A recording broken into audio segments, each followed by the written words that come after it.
Hello everyone. Today we'll be talking about circulatory shock, looking more specifically at the physiology.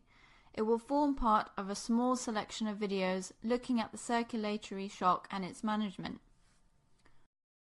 In its basic definition, shock equals hypoperfusion with a lack of oxygen delivery. According to the New England Journal of Medicine, circulatory shock is associated with high morbidity and mortality. Prompt identification is essential so that aggressive management can be started early and appropriate treatment is based on a good understanding of the underlying pathophysiological mechanism. So let's reflect on the physiological principles behind managing circulatory shock. It will empower us to manage various forms of circulatory shock. There are several categories of shock that have been identified. 1. Distributive, which is the most common and includes sepsis. 2. Cardiogenic. 3. Hypovolemic. 4. Obstructive shock, which is the least common. Knowing the physiological principles behind shock will also help resuscitate and appropriately escalate a deteriorating patient, thus preventing additional organ failure like acute kidney injury. There are a few physiological principles we have to get our heads around first. First is oxygen. Oxygen is delivered to the vital organs and tissues when the oxygen content is taken by forward flow from the cardiac output and the blood pressure generated by the cardiac output and peripheral resistance. The flow of the oxygenated blood occurs from the central circulation to the vital organs and is determined by the pressure gradient between the arterial and venous ends, and so the resistance offered by the vasculature plays an important role in oxygenation. The oxygen content can be calculated as 1.39 times the hemoglobin concentration multiplied by the arterial oxygen saturation plus the dissolved fraction in the plasma. But for practical purposes, I would not consider the dissolved fraction, but rather focus on the saturation of hemoglobin and its concentration.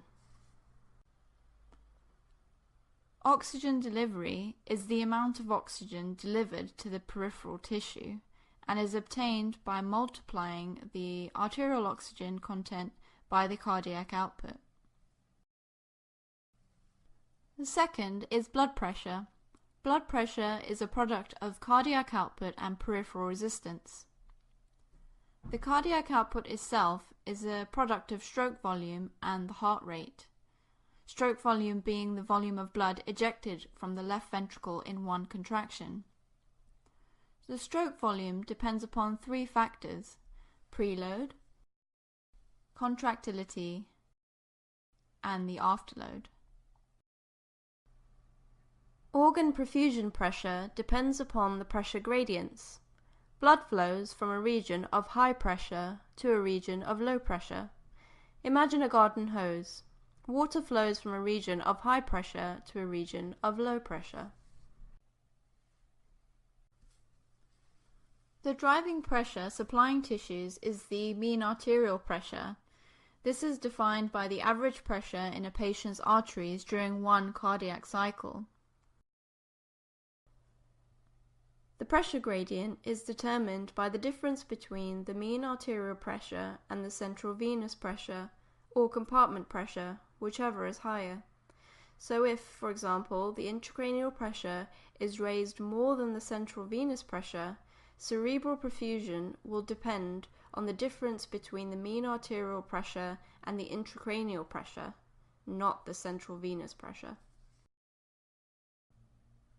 The mean arterial pressure can also be calculated as the diastolic plus a third of the pulse pressure.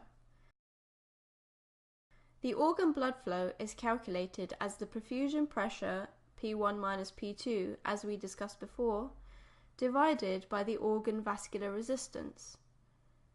As you can see in the relationships here in the formula, the organ blood flow is inversely related to the organ vascular resistance, for example, the coronary vasculature, and directly related to the pressure gradient. In the vital organs, this pressure is auto-regulated within a particular range, and so the blood flow is maintained irrespective of the blood pressure within that range.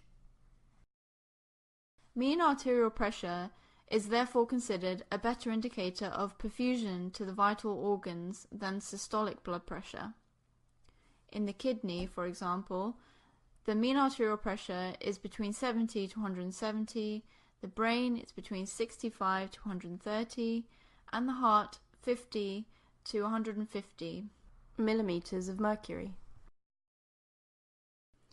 Uteroplacental circulation lacks autoregulation, and therefore fetal blood flow is pressure dependent. In a hypertensive patient, the autoregulation range would increase, making them require a higher mean arterial pressure value. For example, the kidney may now require a MAP range of between 80 to 180 millimeters of mercury. The kidney also acts like a filter and needs a higher pressure to sustain its function. It is also more sensitive to a change in end organ pressure than other areas of the body. This gives us the clue as to why we start monitoring urine output in a hemodynamically unstable patient. Most of the transfer and escalation protocols, therefore, target a MAP range of 65 to 70 millimeters of mercury.